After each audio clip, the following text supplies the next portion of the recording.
Hello everyone, welcome back to another video. This is the rapid revision class for the subject the Code of Civil Procedure CPC 1908 और हमने इससे पहले वाली video में from section 1 to section 93 हम पढ़ चुके हैं। पेटर्नल अथॉरिटी के हम सेक्शंस पढ़ रहे हैं, उनकी रैपिड रिवीजन कर रहे हैं।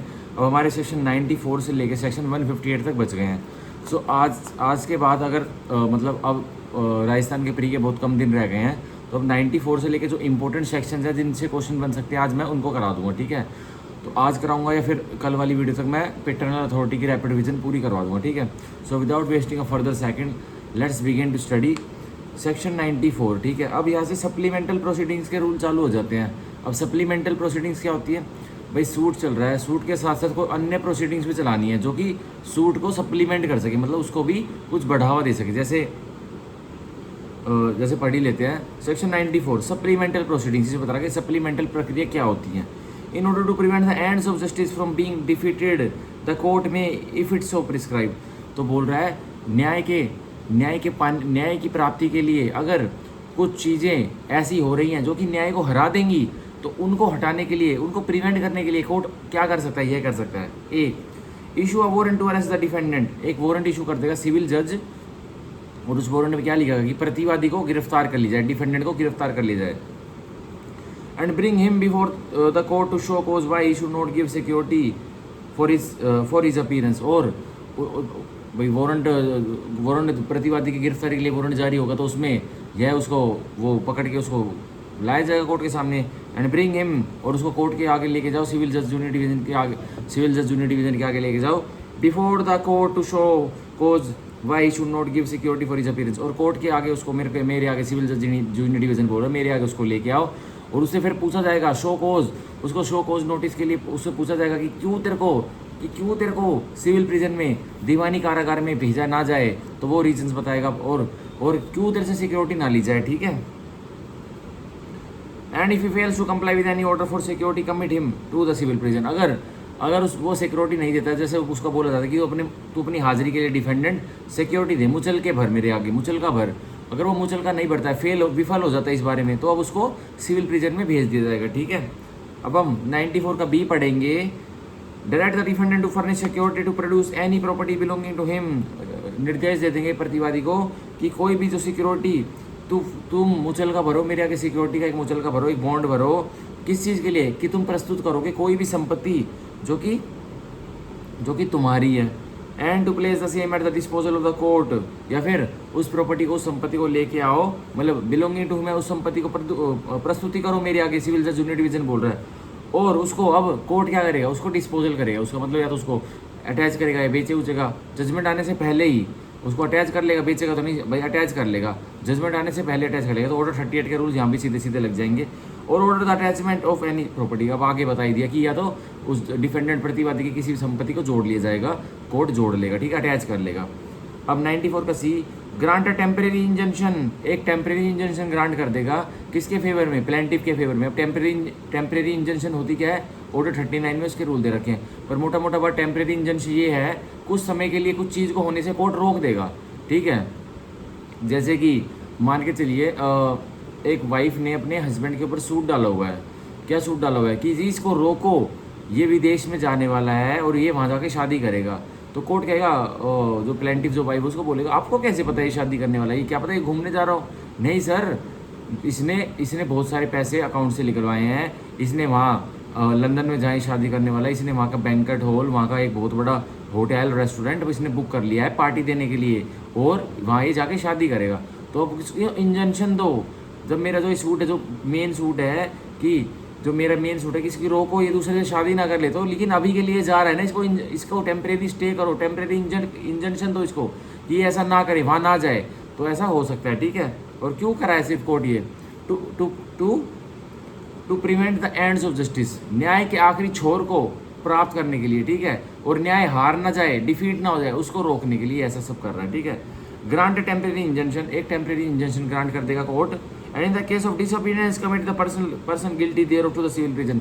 और टेम्परेरी इंजंक्शन का कोई डिसोबीडियंस करता है प्रतिवादी। अब जैसे वाइफ ने हस्बैंड के ऊपर टेम्परेरी इंजंक्शन ले ली कि अब ये वहाँ जब विदेश में जाने वाला था, लंदन में जाके शादी नहीं करेगा, ठीक है, अब इसको इंडिया में रहना पड़ेगा। लेकिन फिर वो अगर ज़बरदस्ती भाग जाता है तो जैसे एयरपोर्ट पे अगर जाने की कोशिश करता है भाई, एयरपोर्ट पे जाने की कोशिश करता है कि फ्लाइट पकड़ के वहीं जाएगा, इम्प्लाइडली है ना भाई, एयरपोर्ट पे जा रहा तो फ्लाइट पकड़ के वहीं जाएगा, तो सीधा सीधा डिसोबीडियंस की ना उसने पहल की कि जाके फ्लाइट में बैठूँ और वो मेरे को उड़ा के लंदन ले जाए। तो अब उसको डिसोबीडियंस की तो सीधा उसको पकड़वा के वहीं से एयरपोर्ट से ही चल मेरे भाई सीधा कहाँ, सिविल प्रिजन में, ठीक है। And order that his property be attached and sold, अब ऑर्डर कर दिया जाएगा क्या कि अब उसकी प्रॉपर्टी, उसने डिसोबीडियंस किया है इंजंक्शन की, अब उसकी प्रॉपर्टी जोड़ी जाए, संपत्ति जोड़ी जाए और बेच दी जाए, ठीक है। 94 गडी, appoint a receiver of any property and enforce the performance of his duties about attaching and selling his property, किसी भी संपत्ति का जो सूट में जो सब्जेक्ट मैटर है दीवानी मुकदमे का कोई प्रॉपर्टी, उस प्रॉपर्टी के ऊपर एक रिसीवर अपॉइंट कर देगा कोर्ट, एक रिसीवर अपॉइंट कर देगा कोर्ट। अब रिसीवर का काम क्या रहेगा, उसकी प्रॉपर्टी की, उस संपत्ति की देखभाल करे, उसकी खातिरदारी करे बिल्कुल ओनर की तरह। और कह रहा है अगर उस रिसीवर ने कोई फ्रॉड कर दिया, तो उस रिसीवर ने प्रॉपर्टी संपत्ति को नुकसान पहुंचाया तो क्या होगा, तो उसकी रिसीवर की प्रॉपर्टी को अटैच करो, उसकी रिसीवर की प्रॉपर्टी को सेल करो, ठीक है। फिर ऑर्डर 40 CPC के रूल्स लग जाएंगे, ठीक है। अब सेक्शन 94 का E, make such other interlocutory orders as may appear to the court be just and convenient, तो कोई ऐसे इंटरलोकेटरी ऑर्डर्स भी केस के बीच में कोर्ट मतलब पास कर देगा जो कि उसको उचित लगते हैं और कन्वीनियंट लगते हैं। अब इंटरलोकेटरी ऑर्डर क्या होते हैं, और temporary order issue during litigation, temporary order होते हैं जो कि लिटिगेशन, सिविल लिटिगेशन के बीच में इशू किए जाते हैं। That refers to a ruling or decision made by court, तो वो उसमें क्या होता है इंटरलोकेटरी ऑर्डर में, कोई रूलिंग या कोई डिसीजन, कोई निर्णय आता है जो कि सूट के बीच में जरूरी था आना।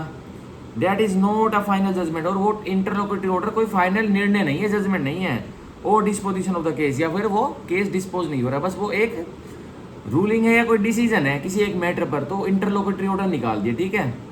इंटरिम ऑर्डर, जैसे हम ई कोर्ट्स पे अगर कोई एडवोकेट देख रहा है, अगर वो ई कोर्ट्स पर जो ऑर्डर डाउनलोड करता है, उसमें कई ऑर्डर होते हैं, जैसे भाई एक टेम्परेरी इंजन में कोई ऑर्डर डाउनलोड हुआ, वो मैजिस्ट्रेट उसको 3-4 पन्नों का ऑर्डर लिखवाता है कि टेम्परेरी इंजन देता हूँ या परमानेंट इंजन देता हूँ, मैं वो देता हूँ। ऑर्डर 39 की कोई एप्लीकेशन लगा था टेम्परेरी इंजन की, अगर इंजन का केस डाला हुआ है किसी वकील ने किसी पार्टी बिहाफ पे, अब वो पार्टी जो डिफेंडेंट है दोबारा उस पर एक मकान पे कंस्ट्रक्शन करी जा रहा है, और प्लेंटिफ ने केस डाला हुआ कि ये प्रॉपर्टी मेरी है, ये मेरी लैंड पे वो बना रहा है, तो अब उस डिफेंडेंट की कंस्ट्रक्शन को रुकवाने के लिए प्लेंटिफ का वकील कौन सी एप्लीकेशन फाइल करेगा, ऑर्डर 39 की एप्लीकेशन फाइल करेगा कि जी इसको रुकवाओ, अभी के लिए तो रुकवा दो, ये अभी और इसको 5 मंजिल बना देगा, केस तो डिसाइड होगा था कि 5 साल में इतने, फिर कोर्ट कह देगी कि भाई बैलेंस ऑफ कन्वीनियंस देखेंगे कि कौन सी पार्टी को ज़्यादा नुकसान हो रहा है। अब ऑब्वियसली भाई 5 मंजिल उसकी बिल्डिंग बनी पड़ी है तो उसको ज़्यादा नुकसान होगा, तो ऐसा ना हो, तो इसलिए इसको रुकवा दो, इस कंस्ट्रक्शन को, तो वह रुकवा दी जाएगी।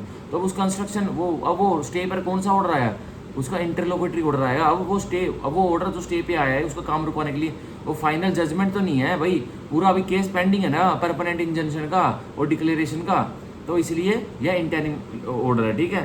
तो यह वो हमारा सेक्शन 94 जो कि हमने बहुत अच्छी तरह समझा, और फाउंडेशन क्लासेस में तो उसको और खोल के 2 घंटे में इस टॉपिक को समझाया जाता है। अब हम पढ़ेंगे सेक्शन 95 जो कि बहुत इंपॉर्टेंट है, प्री से क्वेश्चन बन सकता है।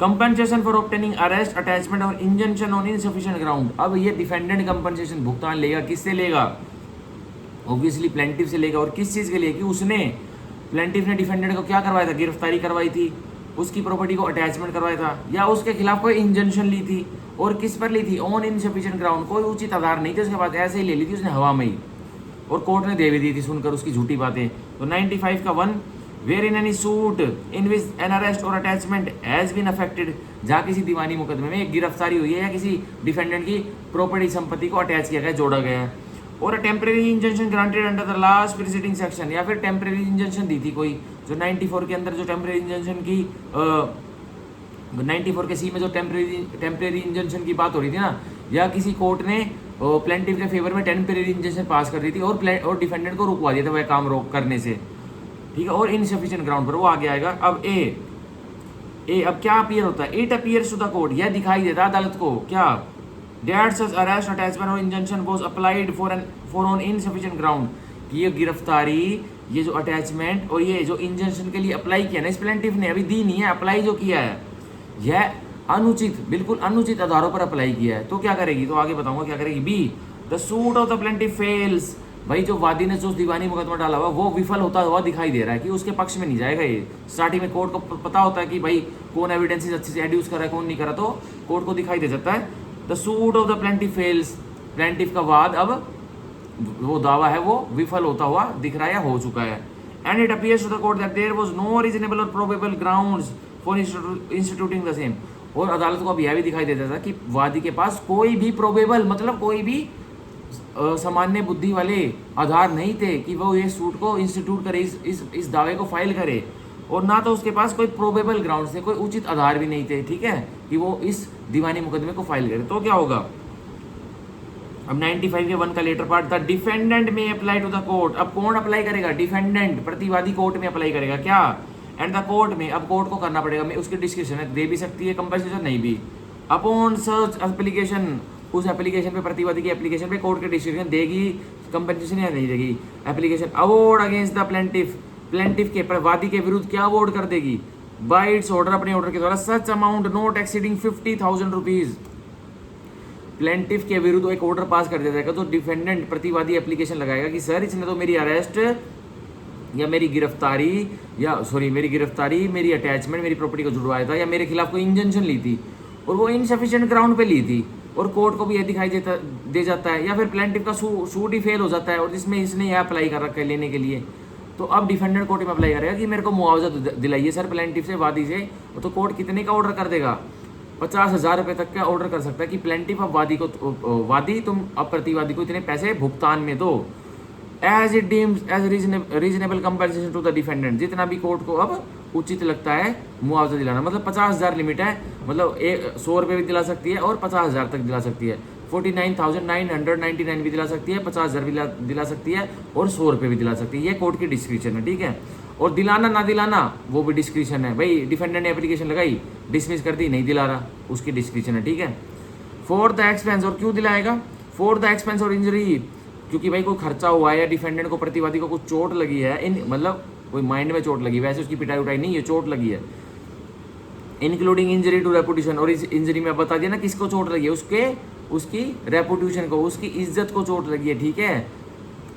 कोज टू हिम, अब किसको कोज हुई है? प्रतिवादी को, ठीक है। अब प्रोवाइजो 2 पढ़ेंगे हम, 95 के सबसेक्शन 1 का प्रोवाइजो 2, सॉरी 95 के सबसेक्शन 1 का प्रोवाइजो हम पढ़ेंगे। Provided that a court shall not award, बताया गया है कि कोर्ट अवॉर्ड नहीं करेगा, अदालत अवॉर्ड नहीं करेगा क्या? कंपनसेशन अंडर दिस सेक्शन, इस सेक्शन, इस धारा के अंतर्गत भुगतान।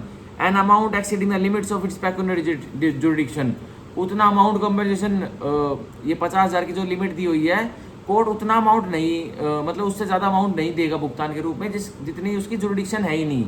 अब मान के चलिए कोई कोर्ट है, ये 1908 का कानून है, अब कोई सिविल जज जूनियर डिवीजन का कोर्ट है, उसकी पेक्यूनियरी जुरिडिक्शन उस टाइम में 20,000 रुपये है, या आज के टाइम में मान के चलिए किसी, मतलब कोई कोर्ट होगा भाई, मान के चलिए, इमेजिन करिए, आजकल तो कोई ऐसा कोर्ट है नहीं, लेकिन कोई कोर्ट है जिसकी पेक्यूनियरी जुरिडिक्शन, मतलब वो केसेस कितने रुपए तक के सुन सकता है, बस उसकी वैल्यू सरकार ने दे रखी है, हाई कोर्ट ने दे रखी है 20,000 रुपये।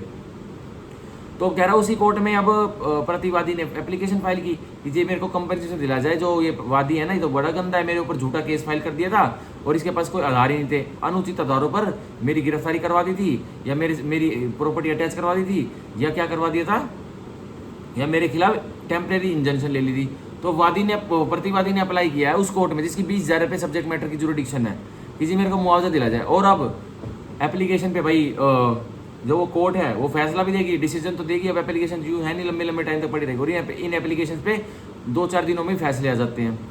तो अब कोर्ट की वैल्यू 20,000 रुपये, लेकिन कोर्ट को लग रहा है कि भाई नहीं, इसको तो 40,000 रुपये देने चाहिए प्रतिवादी को, इसको मुआवजा दिलाना चाहिए, क्योंकि भाई 30,000 रुपये का तो इसने वकील ही किया था, और 10,000 रुपये इसके आने जाने में लग गए, और इसकी रेपुटेशन जो वो है, उसकी रेपुटेशन का अनुमान कर ले कि भाई 10,000 रुपये तक इसको डैमेज हुआ इसकी रेपुटेशन का, तो 40,000 रुपये तय कर दिए। अब कोर्ट की जुरिडिक्शन ही 20,000 रुपये की, वो 40,000 नहीं दे सकता, वो बस 20,000 तक ही दे सकता है, ठीक है। यही कहना चाह रहा है हमारा 95 के 1 का प्रोवाइजो। अब हम 95 का 2 पढ़ेंगे। An order determining any such application shall bar any suit for compensation in respect of such arrest, attachment or injunction.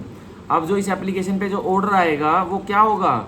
Determining any such application, एक ऑर्डर आ गया जो प्रतिवादी ने एप्लीकेशन लगाई थी भुगतान के लिए, शैल bar any suit for compensation. अब आगे का कोई सूट प्रतिवादी नहीं ला सकता, किसके विरुद्ध? उस वादी के विरुद्ध जो इस करंट सूट में है। जिसमें उसने उसकी अटैचमेंट, अरेस्ट और टेम्परेरी इंजंक्शन ली थी प्रतिवादी के विरुद्ध। अब प्रतिवादी कोई अगला सूट, कोई नया दीवानी मुकदमा फाइल नहीं कर सकता। क्यों नहीं कर सकता? क्योंकि अब वो स्पेसिफिकली 95 के सबसेक्शन 2 में बार किया हुआ है। भाई जो तेरे को एप्लीकेशन में जो ऑर्डर होना था, तूने एप्लीकेशन लगाई थी जिस सूट में तेरे को भुगतान चाहिए था, अब उस सूट में तेरे को मिले कंपनसेशन या ना मिले, लेकिन अगला सूट अब बाहर है। अगर बाई चांस तू भूल गया एप्लीकेशन लगाना, तू भूल गया, तब बाहर नहीं है, तब तो तू मैलिशियस प्रोसिक्यूशन का केस कर सकता है कि भाई तेरे को थर्ड मर्जी के साथ ऐसे ही कराया, तू डैमेजेस टोर्ट्स में जा सकता है, डैमेजेस का केस कर सकता है। लेकिन अब तूने उस सूट में अप्लाई कर दिया था और कोर्ट ने भाई क्या पता नहीं दिया हो तेरे को कंपनसेशन, प्रतिवादी को, डिफेंडेंट को, तो अब कोई अगला सूट बार है वो नहीं ला सकता ऐसे में, ठीक है। इन respect of such arrest, attachment or injunction, और किस संदर्भ में? जो प्रतिवादी की अरेस्ट हुई थी, उसकी प्रॉपर्टी अटैच हुई थी और उसकी इंजंक्शन, उसकी प्रॉपर्टी को या उसको किसी कच्चे थोड़े समय के लिए रुकवाया गया था कि कुछ काम करने से। तो यह कहता है हमारा 95 का 2। अब हम 96 पढ़ेंगे। यहाँ से हमारे अपील्स के टॉपिक चालू हो जाते हैं। तो 96 से लेके 112 तक आज हम पढ़ेंगे, ठीक है। अपील्स बहुत जरूरी पार्ट है। अपील्स के क्वेश्चन प्री में 100% आते हैं, 1% तो पक्का आता है। तो हम पार्ट 7 अपील्स का सेक्शन 96 से लेकर सेक्शन 112 तक आज पढ़ेंगे। मैं एक बार पानी पी लेता हूँ, एक सेकंड पानी पी लेता हूँ, थोड़ा गला सूख गया है। इतने हम आज पढ़ेंगे 96 से लेके 112 तक सीपीसी की पैटर्नल अथॉरिटी के सेक्शन, ठीक है।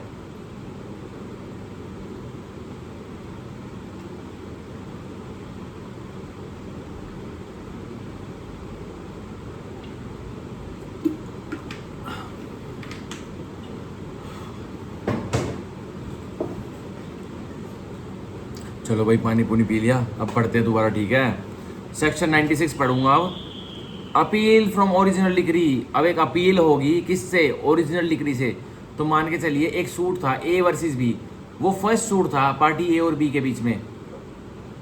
अब कोर्ट ने बी के विरुद्ध कोई डिग्री पास कर दी।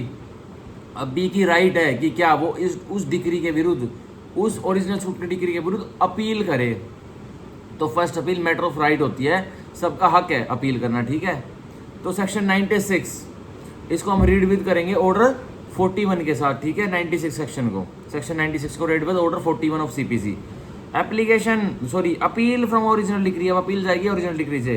तो 96 का 1, से where otherwise expressly provided in the body of this code. बचा लेना जहाँ बॉडी, जो बॉडी है इस कोड की, उसने बचाया हुआ है कि भाई कोई किसी एक केस से अपील नहीं जाएगी, तो वहाँ तो बचा लेना। और by any other law for the time being force, या कोई और अन्य कानून बताता है कि इस सूट में अपील नहीं जाएगी, तो वो भी बचा लेना, फिर उसकी अपील नहीं जाएगी, वरना औरों की जाएगी। अब क्या कह रहा है? An appeal shall lie from every decree passed by any court. तो एक अपील लाई करेगी from every decree passed by any court, जो भी डिग्री पास हुई है, और जो भी डिग्री किसने पास की है? किसी भी अदालत ने, मतलब सिविल जज ने, ठीक है। सिविल जज ने, जूनियर डिवीजन ने, सिविल जज सीनियर डिवीजन ने, ठीक है। या फिर ओरिजिनली केस ही फाइल हुआ था किसके पास? कोर्ट ऑफ सेशन में। भाई किसी जैसे दिल्ली जैसे शहर में जो सिविल जज जूनियर डिवीजन, उनकी पेक्यूनरी जुरिडिक्शन 25 लाख रुपए है। अब जब 25 लाख रुपए से किसी सब्जेक्ट मैटर की जुरिडिक्शन होगी, तो वो सीधा कहाँ फाइल होगा वो? या तो सिविल जज सीनियर डिवीजन के पास होगा। अब मान के चलो सिविल जज सीनियर डिवीजन की भी पेक्यूनरी जुरिडिक्शन 50 लाख रुपए है, लेकिन अगले व्यक्ति की सब्जेक्ट मैटर की कीमत, वैल्यू ही 2 करोड़ रुपए है, तो सीधा आप कहाँ फाइल करेगा? सीधा कोर्ट ऑफ सेशन में फाइल करेगा वो सूट, ठीक है। तो ये कह रहा है an appeal shall lie from every decree pass by any court. एक अपील लाई करेगी हर डिग्री से जो किसी भी कोर्ट ने निकाली है। Exercising original jurisdiction to the court, और कौन से कोर्ट में लाई करेगी? जो कोर्ट एक्सरसाइज कर रहा है अपनी ओरिजिनल क्षेत्रफल। ऑथराइज टू हियर अपील्स, और वो ऑथराइज्ड भी है किसके द्वारा? हाई कोर्ट के द्वारा, कि वो अपील सुन सकता है। हाई कोर्ट के द्वारा नहीं है तो सीपीसी सब्सटेंशियल लॉ के द्वारा है, सब्सटेंशियल लॉ के द्वारा या प्रोसीजर लॉ के द्वारा वो जो आगे वाला अपेलेट कोर्ट है वो एंटाइटल्ड है, अथोराइज्ड, ठीक है। From the decisions of such court, और किसके लिए? जो ट्रायल कोर्ट का डिसीजन है, उस डिसीजन की, उस डिग्री की अपील जाएगी एक एपेलेट कोर्ट में, ठीक है। अब जिस कोर्ट ने डिग्री पास की है, अब अपील जाएगी तो वह कोर्ट हो जाएगा ट्रायल कोर्ट, ठीक है, जिसमें सूट ओरिजिनली फाइल हुआ था और सूट में डिसीजन आया था। और अब जिस कोर्ट में अपील जाएगी उस कोर्ट को बोलते हैं एपेलेट कोर्ट, ठीक है। क्या बोलते हैं? Appellate court. और जो अपील डालता है, जैसे हमारे केस में ए वर्सेस बी था, अब ए केस जीत गया, बी केस हार गया, अब बी अपील डालेगा एपेलेट कोर्ट में, बी जाएगा, तो बी को क्या बोलेंगे? बी को बोलेंगे एपेलांट, ठीक है। बी को बोलेंगे एपेलांट इस केस में। और ए को क्या बोलेंगे?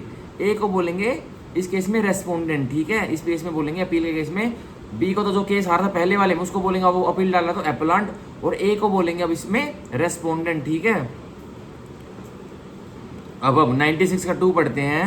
एन अपील में lie from an original decree pass ex parte. अब कोई हमारे जो ट्रायल सूट में ए, जो ट्रायल कोर्ट में ए वर्सेस बी हुआ पड़ा था उसमें बी आया ही नहीं, वो एक्स पार्टी यही होता है कि भाई उसको नोटिस वगैरह सर्व हुए, बी को उसने लेने से मना कर दिया, बोला मैं नहीं आऊँगा, मेरे ऊपर चाहे कोई भी कार्रवाई हो रही है कोर्ट में, मैं नहीं आऊँगा। तो अब कोर्ट क्या करेगा, ट्रायल कोर्ट जो केस सुन रहा था ए वर्सेस बी जो फाइल हो रहा था, अब बी नहीं आता तो ट्रायल कोर्ट प्रोसीड कर जाएगा आगे और क्या कहेगा कि हम अब केस को सुनेंगे एक्स पार्टी, मतलब बी की ना मौजूदगी में वो केस सुना जाएगा। तो यही कह रहा है 96 में एन अपील में लाई, एक अपील लाई करेगी from an original decree pass ex party की, जो एक ट्रायल कोर्ट ने ओरिजिनल डिग्री पास की थी और वो एक्स पार्टी कर दी थी तो उसकी अपील लाई करेगी।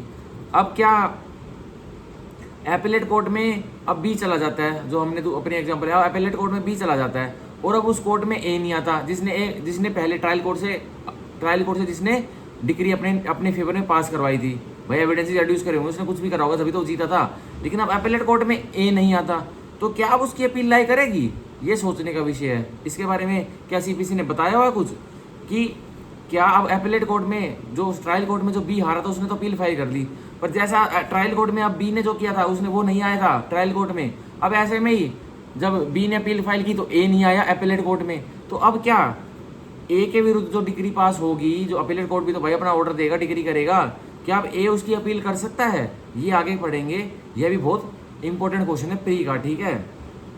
वो अपील तो फाइल नहीं कर सकता, बता देता हूँ, वो अपील तो फाइल नहीं कर सकता, पर उसी को उस ऑर्डर को उस डिग्री को सेट असाइड करने की एप्लीकेशन लगा सकता है उस अपीलेट कोर्ट में, ठीक है, वो अपील तो फाइल नहीं कर सकता।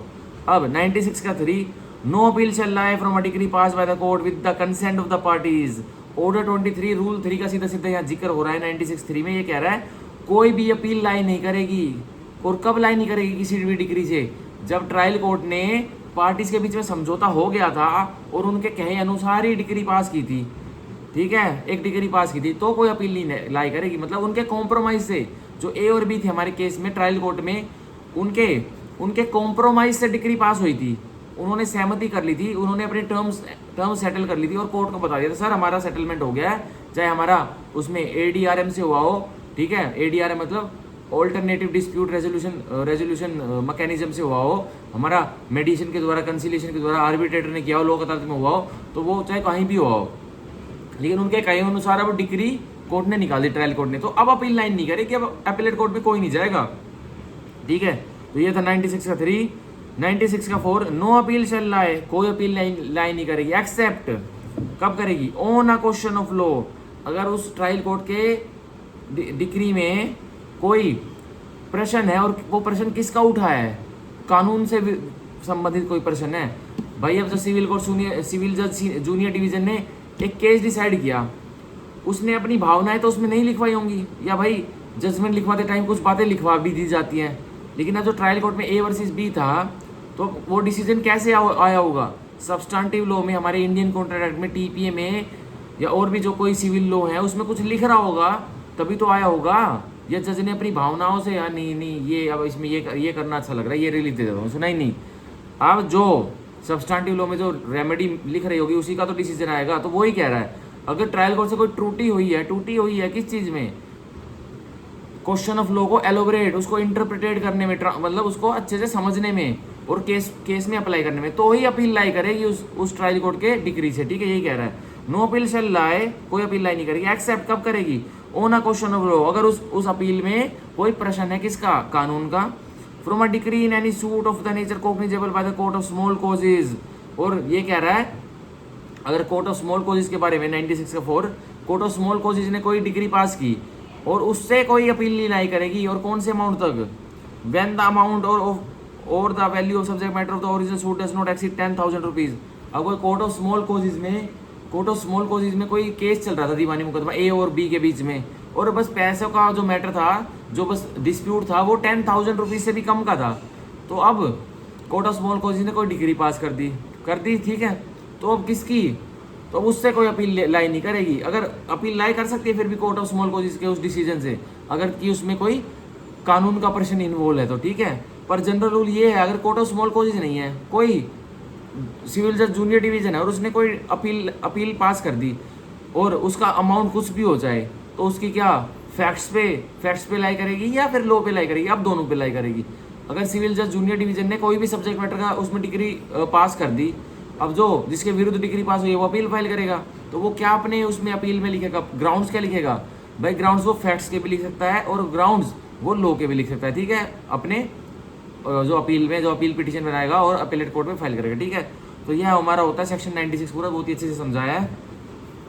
और ये प्री का क्वेश्चन है 96 का, जो सबसेक्शन 4 है ना, ये प्री का क्वेश्चन है। 10,000 रुपीज़ के ऊपर की, मतलब नीचे का कोई भी अगर कोर्ट ऑफ स्मॉल को जिसने वो लिया था, कोग्निजेंस लिया था और सिविल सूट को ट्राई किया था, तो कोई अपील नहीं करेगी। बस एक एक्सेप्शन है, तब भी कर सकती है अगर कोई प्रश्न कानून का उठ जाता है उसमें, तो लाई करेगी, ठीक है। अब सेक्शन 97 हम पढ़ेंगे, अपील फ्रॉम फाइनल डिग्री। एक सेकंड रुकिए, हाँ अब ठीक है। अब सेक्शन 97 हम पढ़ेंगे, appeal from final decree where no appeal from preliminary decree. यह बहुत इंपॉर्टेंट सेक्शन है, ये थोड़ा मेंस का टॉपिक है, लेकिन अभी ब्रीफली इसको बता देता हूँ। Section 97, appeal from final decree where no appeal from preliminary decree. अब इसकी बॉडी पढ़ते हैं, इसमें ये है, जैसे सूट्स में कई सूट ऐसे होते हैं, जैसे पार्टीशन का सूट हो गया, पार्टीशन बंटवारे का सूट हो गया, तो उस बंटवारे के सूट में और भी बहुत तरह के सूट्स होते हैं। तो आपको जैसे बता ही देता हूँ, एक सेकंड रुकिए, कौन कौन से वो सूट होते हैं। हाँ, ये जैसे suit for foreclosure of mortgage हो गया, कि भाई एक गिरवी प्रॉपर्टी को गिरवी करवाया हुआ था, तो उसको मॉर्गेज ही फोरक्लोज करवाएगा, ठीक है। Suit for sale of mortgage property हो गया। अब एक मॉर्गेजर ने अपनी संपत्ति को गिरवी करवाया होता, तो अब भाई वो पैसे वापस नहीं दे रहा है, तो मॉर्गेज ही क्या करवाएगा? उसको सेल करवाएगा उसकी संपत्ति को, ठीक है, उसका भी सूट डलेगा। अब suit for redemption of mortgage हो गया। अब मॉर्गेजर ने अपनी संपत्ति एक गिरवी तो रखवाई थी मॉर्गेजी को, पर जो पैसे लिए थे वो वापस दे भी दिए हैं, तो अब मॉर्गेजर क्या करेगा? अपनी प्रॉपर्टी को क्या करवाएगा? रिडीम करवाएगा, उससे छुड़वाएगा मॉर्गेजी के चंगुल से। सूट फॉर पार्टीशन हो गया, बंटवारे का suit. Suit for dissolution of partnership हो गया, कोई पार्टनरशिप फर्म है उसका डिसोल्यूशन करवाना है, तो उसमें भी ये सारे इन सारे सूटों में प्रीलिमिनरी डिग्री आती है पहले, ठीक है। Suit for account between principal and agent, भाई हिसाब किताब लेने का कोई सूट फाइल किया है प्रिंसिपल ने एजेंट के ऊपर, ठीक है, तो उसमें भी इन सारे सूटों में जो अभी मैंने बताया, इसमें पहले प्रीलिमिनरी डिग्री आती है एक फाइनल डिग्री आने से पहले। अब ये प्रीलिमिनरी डिग्री क्या होता है भाई? कुछ मैटर लो पॉइंट्स के डिसाइड होने हैं पहले ही, जब मैटर सुना जाना है वो एक्चुअल मैटर, उससे पहले सेटलमेंट ऑफ इश्यूज होने से पहले, ऑर्डर 14 में इशू फ्रेमिंग होने से पहले कुछ इश्यूज कानून के पॉइंट पर सुने जाने हैं और उन पर एक डिग्री आनी है, तो उस डिग्री को प्रीलिमिनरी डिग्री कहते हैं, ठीक है। तो ये 97 उसी की बात कर रहा है। अपील फ्रॉम फाइनल डिग्री, अब क्या अपील जाएगी फाइनल डिग्री की? Where no appeal from preliminary decree, जहाँ एक प्रीलिमिनरी डिग्री से कोई अपील नहीं गई थी, तो अब फाइनल डिग्री की अपील का क्या होगा? तो वो 97 हम बॉडी में पढ़ेंगे। अब where any party aggrieved by a preliminary decree passed after the commencement of this code, जहाँ कहीं कोई भी पार्टी प्लेंटिव डिफेंडेंट अग्रीड है, अपने आप को दुखियारा समझता है, और वो दुखियारा क्यों समझता है अपने आप को? By a preliminary decree passed after the commencement of this code, इस सीपीसी के आ जाने के बाद कोई डिग्री पास हुई थी, और वो डिग्री कौन सी थी? प्रीलिमिनरी डिग्री थी। वो कोई लो पॉइंट्स डिसाइड हुए थे पहले ही, फर्दर प्रोसीडिंग्स, जो मेन प्रोसीडिंग्स है, जो मैटर इन कंट्रोवर्सी है, उसको देखने से पहले कुछ उससे रिलेटेड ही कोई पहले पॉइंट्स जो लो पॉइंट्स थे वो डिसाइड हुए थे। तो मान के चलिए सूट फॉर पार्टीशन में क्या लो पॉइंट्स हो सकते हैं भाई? क्या जो ये प्लेंटिव है, डिफेंडेंट्स है, क्या ये एक्यूरेट है? ये प्रीलिमिनरी डिग्री का पॉइंट हो जाएगा। और क्या ये जो प्रॉपर्टी है ये प्लेंटिव या डिफेंडेंट की भाई मिक्स प्रॉपर्टी है, मतलब इनकी जॉइंट फैमिली प्रॉपर्टी थी या इनकी सेपरेट प्रॉपर्टी है, इनका क्या चक्कर है? तो उसमें पहले प्रीलिमिनरी डिग्री पास हो जाएगी, उस हिसाब से अब फर्दर प्रोसीडिंग होनी है आगे, ठीक है। तो यही कह रहा है, where any party aggrieved by preliminary decree, जहाँ एक पार्टी, एक दल, एक दीवानी मुकदमे का अग्रीड, अपने आप को दुखियारा समझता। दुखियारा क्यों समझा? उसके खिलाफ कोई ऑर्डर पास हो गया होगा, गलत चलती, मतलब उसके विरुद्ध कोई ऑर्डर पास हो गया, जो कानून ने तो ओके करा है लेकिन उसको गलत लग रहा है वो। भाई अब किसी के विरुद्ध कोई ऑर्डर पास हो सकता है, उसको कुछ करना है, उस ऑर्डर में अपना रोल प्ले करना है, वो तो सोचेगा भाई मैं तो अग्रीड हूँ, मैं तो कोर्ट ने तो मेरे को दबा दिया। तो यही कह रहा है, where any party aggrieved by preliminary decree, जहाँ कोई भी पार्टी एक केस की वो दुखियारी समझती है अपने आप को, किससे? प्रीलिमिनरी डिग्री से। Passed after the commencement of this code, और वो प्रीलिमिनरी डिग्री कब पास हुई है? इस सीपीसी के आ जाने के बाद पास हुई है। और किसने करी है? कोर्ट ने करी है। Does not appeal from such degree, पर फिर भी दुखियारा होते हुए भी उस प्रिलिमिनरी डिग्री से अपील नहीं करता है, तो अब क्या होगा? He shall be precluded from disputing its correctness. अब वो प्रिलिमिनरी डिग्री की करेक्टनेस, उसकी जो करेक्टनेस है वो करेक्ट, अब वो मान ली जाएगी कि वो प्रिलिमिनरी डिग्री करेक्ट है, भाई उसने अपील नहीं की इस कोर्ट के आ जाने के बाद भी उसकी, ठीक है, और वो डिग्री पास भी इस कोर्ट के सीपीसी के आ जाने के बाद भी आई थी, तो तब भी वह उसने अपील नहीं की, उसके पास राइट थी कि प्रीलिमिनरी डिग्री की वो अपील कर सकता है, और उसने की नहीं। फिर अब रूल क्या है?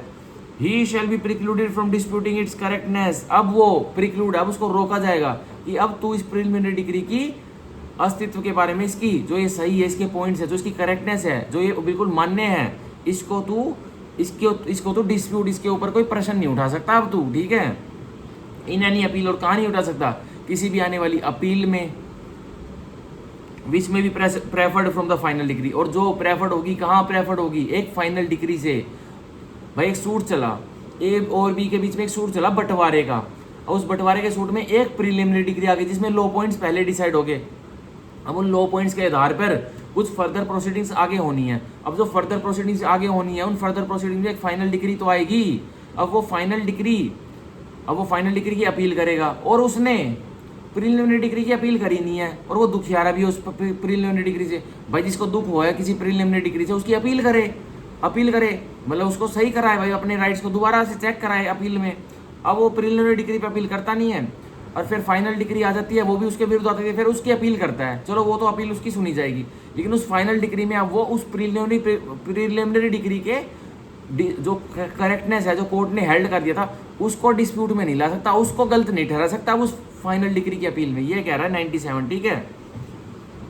अगर वहाँ वो तब कर सकता था भाई जब प्रीलिमिनरी डिग्री पास करी पार्टीशन के सूट में एक कोर्ट ने, ठीक है, सिविल जज जूनियर डिवीजन ने, पार्टीशन का सूट था ए और बी के बीच में, अब लो पॉइंट्स सेटल कर दिए, और मतलब लो पॉइंट्स जो पहले के जो पॉइंट्स थे, मुख्य पॉइंट्स थे, जो कि उन्हीं पॉइंट्स को देखते हुए आगे की प्रोसीडिंग्स चलेगी, और एक डिग्री आएगी, फाइनल डिग्री। अब किसी पार्टी ने उसी डिग्री की अपील कर दी तुरंत ही वो डिग्री आ जाने के बाद, तो अब वो उसको इसके डिस्प्यूट उसकी करेक्टनेस को, प्रीलिमिनरी डिग्री करेक्टनेस को फाइनल डिग्री में भी उठा सकता है, ठीक है। तो यह था हमारा 97, बहुत ही अच्छे से समझा दिया, लेकिन फाउंडेशन का टॉपिक है, बहुत ही और डीपली समझा देता है, और बहुत सारे नोट्स बने हुए हैं इसके, ठीक है। अब section 98, decision where appeal heard by 2 or मोर जजेस। अब निर्णय उस अपील का, जिस अपील को कौन सुनता है? 2 या 2 से ज्यादा जजेस सुनते हैं, तो अब उसका क्या होगा? 98 का 1 पढ़ रहा हूँ। Where an appeal is heard by bench of 2 or मोर जजेस, जहां अपील सुनता है, और कौन सुनता है? एक बेंच सुनता है, मतलब बॉडी ऑफ पर्संस। बेंच मतलब हाई कोर्ट या supreme court, honourable supreme court. तो बेंच जहां भी आ जाए तो वो बॉडी ऑफ पर्संस है, एक सिंगल जज नहीं है, बॉडी ऑफ पर्संस है, मतलब बहुत सारे व्यक्ति हैं। तो उसमें कौन कौन है? Where an appeal is heard by bench of 2 or मोर जजेस, जहां एक अपील को सुन रहा है बेंच, और जिसमें कौन कौन है? 2 या 2 से अधिक जजेस हैं। The appeal shall be decided in accordance with the opinion of such जजेस और of the majority if any of such जजेस। तो अपील का निर्णय कैसे आएगा? या तो भाई सारे जजेस ही एक तरह का डिसीजन ले रहे हैं, सारे जजेस कह रहे हैं नहीं अपील डिसमिस, तो अपील डिसमिस। अगर मान के चलिए 5 जजेस उस अपील को सुन रहे हैं, एक सिविल जज की ट्रायल कोर्ट की अपील को 5 जजेस सुन रहे हैं हाई कोर्ट के, 5 जजेस बेंच सुन रहा है, ठीक है। तो अब 3 जजेस तो अपील को भाई वो कर रहे हैं कि हाँ नहीं यार, अपेलेंट के साथ इनजस्टिस हुआ है, उसकी ट्रायल कोर्ट की डिग्री को हम रिवर्स कर रहे हैं, और अपेलेंट को अब हम रिलीफ ग्रांट कर रहे हैं।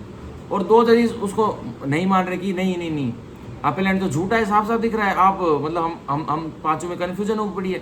तो अब जनरल रूल लॉ का क्या कहता है कि भाई जो 3 जजेस का डिसीजन है ना, अब 5 जजेस थे उस अपील को सुनने में, 2 जजेस की दूसरी राय है, मतलब डिसमेंटेड ओपिनियन है, मतलब डिफरेंट ओपिनियन है, 3 जजेस का सिमिलर ओपिनियन है। तो अब अपील का डिसीजन क्या होगा?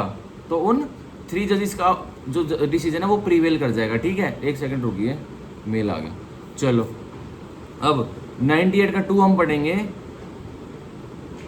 Where there is no such majority which concurs on a judgment varying और रिवर्सिंग द डिग्री, जहां कोई ऐसी मेजोरिटी नहीं है, डेडलॉक फंसा हुआ है। तो मान के चलिए 4 जजेस अपील को सुन रहे थे, तो 2 जजेस एक तरफ है और 2 जजेस एक तरफ है, मतलब उस फैसला सुनाने में। तो क्या होगा?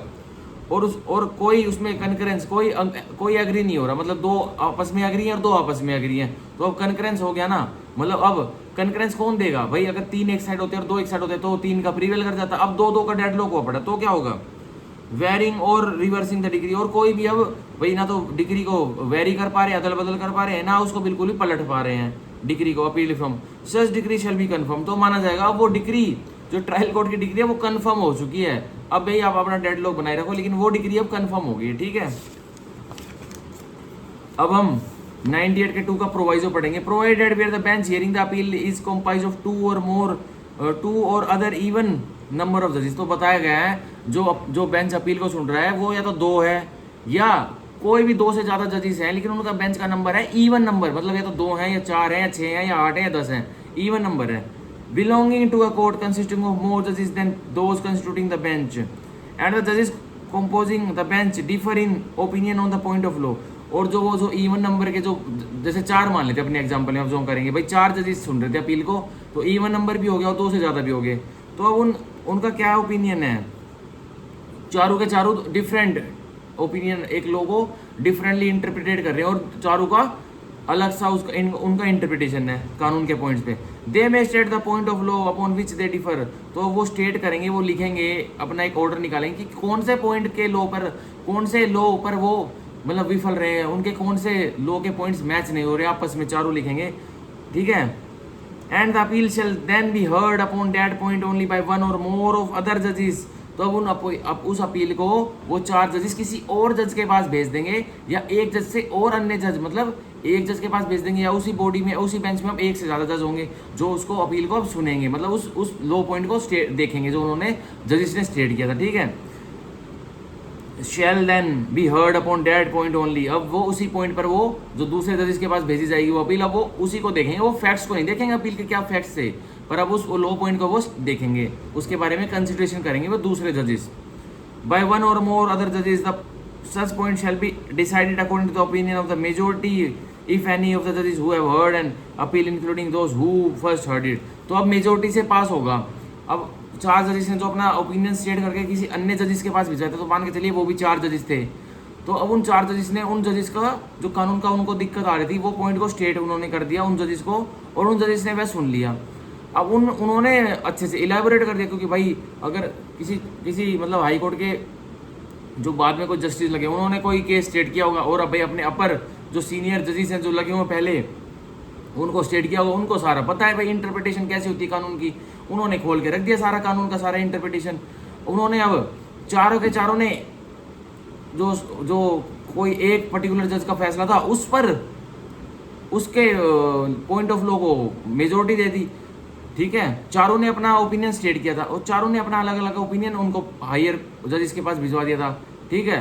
अब उन्होंने चारों के बारे में जो अदर जजेस थे उन्होंने चारों के डिसीजन को सुना, मतलब उनके स्टेटिंग को देखा कि भाई क्या दिक्कत आ रही है, तो जो जज नंबर 1 था जो पुराने कोर्ट का जो अपील सुन रहा था उसका उन चारों को अच्छा लग रहा है कि हाँ भाई यार इसकी इंटरप्रिटेशन ओके, तो हम अब उसका साथ देंगे, तो अब अपील क्या होगी, अब अपील भी मेजोरिटी से पास हो जाएगी, और 4 तो वो जजेस और 1 वो जजेस, तो कितनी मेजोरिटी होगी 5:3 की मेजोरिटी होगी अब, ठीक है। 5 तो उस अपील को मतलब अलाउ करने में, मतलब कुछ भी अगर चेंज करने उसमें खड़े हैं साथ में, और 3 एक साथ खड़े हैं, ठीक है। तो यह था, एक सेकंड रुक गया, मेल बहुत आते हैं यार, क्यों आते हैं। अब ये था सेक्शन 98 का सब सेक्शन 2 का प्रोवाइजो। हम सेक्शन 98 का सब सेक्शन 3 पढ़ेंगे।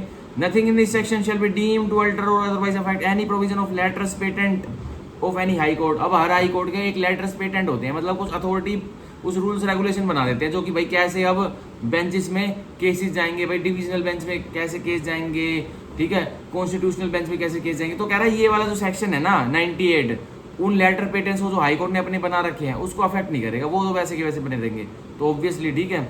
अब हम पढ़ेंगे section 99, no decree to be reversed or modified for error or irregularity not affecting merits or jurisdiction. सीधा इसकी बॉडी पढ़ते हैं। No decree shall be reverse, कोई भी डिग्री पलटी नहीं जाएगी, पहले तो बिल्कुल ओके थी लेकिन उसको पलटा नहीं जाएगा, क्यों, और सब्सटेंशियली वेरिड, या किसी हद तक उसको वेरी अदला बदली नहीं की जाएगी। पहले तो बिल्कुल 100% बिल्कुल वो उसको ओके थी वो डिग्री, ठीक है। अब उसको 90% तक आप नहीं बदल सकते, 10% आपने छोड़ दिया उसको वैसा ही रखा और 90% आपने उसको अदला बदली कर दी उस डिग्री में, वो भी नहीं होगा। Nor shall any case be remanded in appeal on account of any misjoinder और नॉन जॉइंडर ऑफ पार्टीज और कॉजेज ऑफ एक्शन, ठीक है। ना तो कोई केस अपील में कोई केस आया उसको ना तो रिमांड किया जाएगा। और क्यों रिमांड नहीं किया जाएगा? सिर्फ इस वजह से क्योंकि उस ट्रायल कोर्ट के सामने मिस जॉइंडर या नॉन जॉइंडर हो गए थे पार्टीज के, ठीक है, या फिर मिस जॉइंडर और नॉन जॉइंडर हो गए थे कॉजेज ऑफ एक्शन के, ठीक है। सीधा ऑर्डर 2 वाले बता रहे हैं अब ये सारे कॉजेज ऑफ एक्शन का जॉइंडर तो होता है ऑर्डर 2 रूल 3 में, लेकिन उसमें ऑर्डर 2 में ही रूल्स दिए हुए हैं। मिस जॉइंडर हो गया था भाई इसका भी, कॉजेज ऑफ एक्शन का भी। और अब ऑर्डर 1 में दिया हुआ है सारा, ये ऑर्डर 1 के रूल 9 में दिया हुआ मिस जॉइंडर नॉन जॉइंडर के रूल। अब मिस जॉइंडर क्या होता है? आपको कोई पार्टी ऐड करना था सूट में, ए को पार्टी ऐड करना था सूट में बी और सी को, ठीक है, बी और सी को, पर ए ने क्या किया, सी के बेटे को भी ऐड कर लिया, डी को। तो क्या अब उसको डी को ऐड करना था उसको, उसके बेटे का क्या रोल था उसमें? तो ये हुआ ना मिस जॉइंडर, नहीं करना था पर कर लिया, फिर भी मिस जॉइंडर हुआ। अब नॉन जॉइंडर, अब ए को बी सी डी तीनों को ऐड करना था, मतलब बी को भी, सी को भी और सी के बेटे डी को भी, ठीक है। लेकिन फिर भी ए ने डी को ऐड नहीं किया, उसने क्या किया, ये ना करके नॉन जॉइंडर किया, ठीक है। अब मान के चलिए उसको ए को 2 कॉज ऑफ एक्शन थे, किससे लेने थे? बी से ही लेने थे भाई। एक तो पैसा रिकवर करना था, एक तो उसने कोई कभी डेट दिया होगा वो पैसा रिकवर करना था 10 लाख रुपीज, ठीक है, मान के चलिए। और जो उसको तो कभी इमूवेबल प्रॉपर्टी दी थी ना, अपनी कोई कार दी थी, कोई संपत्ति दी थी मूवेबल प्रॉपर्टी, वो भी रिकवर करनी थी। तो मान के चलिए उसने बस सूट किसका डाला, सिर्फ सूट डाला मूवेबल प्रॉपर्टी अपनी कार रिकवर करने का, कि भाई मेरी कार मेरे को इससे वापस दिलाई जाए।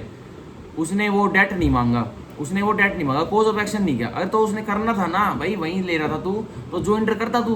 तेरे को ए को बी से ही लेना है तू यार, ए की कॉज ऑफ ए की सिविल केस में कर ले, दोनों ले ले तू, और क्यों केस डालता घूमेगा? तो यही कह रहा है 99 का, यही बात कर रहा है। No decree shall be reverse or substantially valid, reverse नहीं की जाएगी और सब्सटेंशियली वैलिड भी नहीं की जाएगी। सिर्फ क्यों? Nor shall any case be remanded in appeal, और ना तो कोई केस अपील में, मतलब तो अपील में आया हो ट्रायल कोर्ट में नहीं भेजा जाएगा। क्यों? On account of any miss joinder, किसी भी अकाउंट, किसके अकाउंट पर?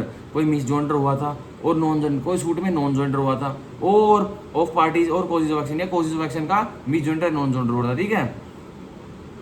और एनी एरर, डिफेक्ट और irregularity in any proceedings in the suit, या कोई ट्रायल कोर्ट में कोई एरर हुआ था, मतलब कोई दिक्कत आ गई थी, या कोई प्रक्रिया में कोई इरेगुलरिटी हो गई थी, मतलब कुछ खामी हो गई थी, तो तभी भी उसको रिमांड नहीं किया जाएगा ट्रायल कोर्ट में। Not affecting the merits of the case और the jurisdiction of the court, तो रिमांड तब तक नहीं किया जाएगा जब तक उस एरर और इरेगुलरिटी से, उस misjoinder non joinder party से, misjoinder non joinder party cause of action से कुछ केस के मेरिट्स को कोई अफेक्ट नहीं पहुंचता, कुछ खासा फर्क नहीं पड़ रहा। तो हमारे एग्जांपल में जो ए को बी से पैसे भी लेते और गाड़ी भी लेती, उसने केस डाला गाड़ी के लिए, अब वह अपील में आ गया, तो उसको रिमांड नहीं किया जाएगा। क्यों रिमांड नहीं किया जाएगा? क्योंकि भाई ऑर्डर 2 और रूल 2 की उसकी बार है, भाई तेरे को जो मांगना था एक ही क्लेम में मांग लेता, ठीक है, तो उसको अब नहीं किया जाएगा। बस किस उस पर किया जाएगा? एपेलेट कोर्ट रिमांड कब कर देगा ट्रायल कोर्ट को केस? अगर मेरिट्स अफेक्ट हो रहे हैं इनसे, misjoinder non joinder party से, misjoinder non joinder cause of action से, उस केस के मेरिट्स अफेक्ट हो रहे हैं, मतलब मेरिट्स क्या, सीधा जजमेंट बिल्कुल पलटती हुई दिखाई दे रही है, तभी रिमांड किया जाएगा केस, ठीक है, ट्रायल कोर्ट में दोबारा। और the jurisdiction of the court, या फिर अफेक्ट किसको कर रहा है वो? भाई उस कोर्ट की जो ट्रायल कोर्ट था उसकी तो जुरिडिक्शन ही नहीं थी, या तो पेक्योरिटी जुरिडिक्शन उसकी नहीं थी, उसने केस फिर भी करा। सब्जेक्ट मैटर जुरिडिक्शन नहीं थी तो जजमेंट तो नल एंड वॉइड हो जाती है। अब टेरिटोरियल जुरिडिक्शन नहीं थी, तब भी अब केस को रिमांड कर देगा कौन? एपेलेट कोर्ट, ठीक है। तो ये 99 हमारा हुआ। 99 का प्रोविजो पढ़ लेते हैं। Provided nothing in this section shall apply to the non joinder of necessary party, तो अभी सेक्शन का 99 का कुछ भी अप्लाई नहीं होगा। एक केस को 100% रिमांड कर दिया जाएगा अगर, और एक डिग्री को रिवर्स और सब्सटेंशियली वैलिड भी कर दिया जाएगा अगर की एपेलेट कोर्ट के द्वारा, अगर की नॉन जॉइंटर हुआ है किसका? नेसेसरी पार्टी का। अब नेसेसरी पार्टी पता है कौन होती है? ए को बी से ही पैसे लेने थे, actually cause of action B ने ए को कॉज ऑफ एक्शन वॉयलेट किया था, मतलब बी ने कोई वॉयलेशन की थी ए के राइट्स की, तो अब एक्चुअल में ए का कॉज ऑफ एक्शन किसके प्रति आया? बी के प्रति है ना, पर ए ने बी को ही पार्टी नहीं बनाया, केस नहीं किया उसके ऊपर, ए ने उसके बेटे पर केस कर दिया सी पर। भाई उसके बेटे ने कॉज ऑफ एक्शन किया है और अभी बी जी रहा है, उसके बेटे सी ने तेरे ए की कोई राइट को खराब किया है? नहीं, बी ने किया है ना, तो वो उसका नॉन जॉइंडर हुआ है। और अब नॉन जॉइंडर किसका हुआ है? तो बी अब उसमें नेसेसरी पार्टी है, ठीक है। तो यह हुआ हमारा 99 का प्रोवाइजो। अब हम पढ़ेंगे सेक्शन 99 कैपिटल ए, जो कहता है no order under section 47 to be reverse और modified unless decision of the case is prejudicially affected. अब ये पढ़ते हैं इसकी body, without prejudice to the generality of the provisions of section 99, कि भाई सेक्शन 99 में जो भी प्रिंसिपल्स ले डाउन किए हैं उसको कोई हम दिक्कत नहीं कर रहे, उसको वो अपनी जगह रिस्पेक्टेड जगह पे बैठा हुआ है, उसको कुछ मत कहना, ये पढ़ो बस। नो ऑर्डर अंडर सेक्शन 47, कोई भी ऑर्डर जो कि सेक्शन 47 का है, 47 में क्या दिया हुआ है, क्वेश्चन फ्रेमिंग दी हुई है शायद, एक सेकंड रुको, हाँ, question to be determined by the court executing decree. अब वो कौन कौन से प्रश्न डिटरमाइन करेगा, वो वाला अदालत जो कि एक डिग्री को एग्जीक्यूट करेगा, तो यही कह रहा है no order under section 47 shall be reversed or substantially valid. कोई भी ऑर्डर जो सेक्शन 47 में आ चुका है एक एग्जीक्यूशन ऑफ डिग्री की प्रोसीडिंग में, तो ना तो वो पलटा जाएगा और ना तो उसको सब्सटेंशियली बहुत हद तक वेरी किया जाएगा, ठीक है। On account of any error defect और इरेगुलरिटी एनी प्रोसीडिंग्स, और किस अकाउंट पर कोई एरर हुआ है उसमें प्रोसीडिंग में, क्वेश्चन फ्रेमिंग में, जो ऑर्डर एग्जीक्यूशन प्रोसीडिंग में कोई डिफेक्ट हुआ है, कोई इरेगुलरिटी, कोई खामी हुई है इन एनी प्रोसीडिंग, कोई भी प्रक्रिया में रिलेटिंग टू सच ऑर्डर, जो किससे संदर्भ रख रही है, उस एग्जीक्यूशन ऑर्डर से, उस एग्जीक्यूशन एप्लीकेशन में ऑर्डर है उससे संदर्भ रख रही है, ठीक है। अनलेस कब हो सकता है, अनलेस सच एरर डिफेक्ट और इरेगुलरिटी, वो एरर, वो डिफेक्ट और वो irregularity has prejudicially affected the decision of the case, उसने बहुत हद तक यह आते हुए एक केस के, एक उस एग्जीक्यूशन एप्लीकेशन के एक ऑर्डर को बहुत हद तक खराब कर दिया है, मतलब बहुत हद तक उसको हानि पहुंचाई है, तभी वह जो एग्जीक्यूशन एप्लीकेशन में एक ऑर्डर आया था तभी उसको रिवर्स और सब्सटेंशियली वैलिड किया जाएगा, ठीक है। अगर यह प्रूव हो जाता है तो कि भाई ये बिल्कुल गलत आया है, इससे तो बहुत हद तक मेरा केस अफेक्ट हुआ है, अगर जो जजमेंट लेटर है ये अगर वो कर देगा, प्रूव कर देगा एपेलेट कोर्ट में, तो उसको उस एग्जीक्यूशन ऑफ एप्लीकेशन में जो ऑर्डर आया हुआ है, एग्जीक्यूशन एप्लीकेशन में जो डिग्री होल्डर अपनी एग्जीक्यूट करवा रहा है, कुछ बेनिफिट ले रहा है, तो जजमेंट लेटर एप्लीकेशन लगाएगा, और अगर ये साबित कर देता है कि भाई मेरे हित बहुत हद तक अफेक्ट हुए हैं, क्यों हुए हैं, अगर कोर्ट मेरी बात सुन लेता, ट्रायल कोर्ट जो डिग्री को एग्जीक्यूट कर रहा है, जो एग्जीक्यूटिंग कोर्ट जो डिग्री को एग्जीक्यूट कर रहा है, अगर मेरी बात सुन लेता ना, तो आज मैं आपके सामने नहीं खड़ा होता, मेरी पोजीशन ही कुछ और होती, ये साबित करना होता बस उसको, किसको, जजमेंट लेटर को, ठीक है, एपेलेट कोर्ट में जाके। तो ये था हमारा 99 कैपिटल है, और फाउंडेशन क्लासेस में तो और बहुत अच्छा समझ में आएगा, अब प्री के पर्पस के लिए तो इतना मोटा मोटा ब्रीफली समझ लीजिए, ठीक है।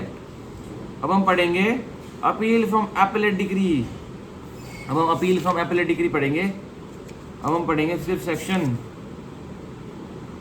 हाँ चलो इसको पूरा ही कर लेते हैं हम, आज जो मैंने बताया था उतना पूरा ही कर लेते हैं, 112 तक पूरा ही कर लेते हैं, ठीक है। अब 100 से लेके हमारे 12 सेक्शंस रह गए, ये तो छोटे छोटे हैं, तो जब हो जाएंगे, अगर एक सेक्शन में 2 मिनट भी लूँगा समझाने में। Section 100 second appeal. अब दूसरी अपील कौन सी होती है वो बता रखा है, इंडेक्स बेस्ड क्वेश्चन आता है, सेकंड अपील कहाँ पे दी हुई है, सेक्शन दे देंगे 90, 100, 110 या ऐसे दे देंगे 99, 100, 101, 102, 100% फंस जाओगे। तो याद करना इंडेक्स में सेकंड अपील 100 में दी गई है, ठीक है, 100 में, 100 का नोट याद कर लेना, 100 के नोट में सेकंड अपील है, ठीक है। अब सेक्शन 100 सेकंड अपील 100 का एक, save as otherwise expressly provide in the body of the code, इस सीपीसी ने जहाँ एक्सप्रेसली बताया हुआ है ना कि सेकंड अपील जाएगी तो जाएगी, या फिर किसने, और by any other law for the timing for, या कोई अन्य कानून ने बताया कि अपील जाएगी तो जाएगी, ठीक है।